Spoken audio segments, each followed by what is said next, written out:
समय से पहले तैयारी। एक किसान का खेत समुद्र के किनारे पर था। उसने इस खेत को किसी अन्य किसान को इस खेत में काम करवाने के लिए कई विज्ञापन दिए, लेकिन ज्यादातर लोग समुद्र तट पर स्थित खेत में काम करने के इच्छुक नहीं थे। समुद्र के किनारे पर आए भयंकर तूफान उठते रहते थे जो जान माल और फसलों को नुकसान पहुंचाते थे। उस किसान ने कई लोगों को अपने सहायक के रूप में कार्य करने के लिए आरक्षण तक देने को तय था, परंतु सभी ने मना कर दिया। अंत में एक बुजुर्ग इस काम के लिए तैयार हो गया। वह बुजुर्ग व्यक्ति व्यवहार में बहुत ही टेढ़ा था।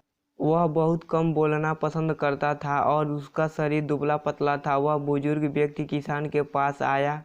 किसान ने उस बुजुर्ग व्यक्ति से पूछा, खेती किसानी जानते हो? उस बुजुर्ग व्यक्ति ने उत्तर दिया, हाँ मैं खेती जानता हूँ और मैं उस समय सो सकता हूँ जब तूफान आ रहा हो। बुजुर्ग आदमी के इस जवाब से किसान बिल्कुल संतुष्ट नहीं था, किंतु उसके पास उस रखने के अलावा और कोई दूसरा रास्ता नहीं था। वह बुजुर्ग व्यक्ति सुबह से शाम तक खेत में काम में लगा रहा था। किसान भी इसकी काम से संतुष्ट था। एक रात समुद्र की ओर से तूफान की खौफनाक आवाज आने लगी।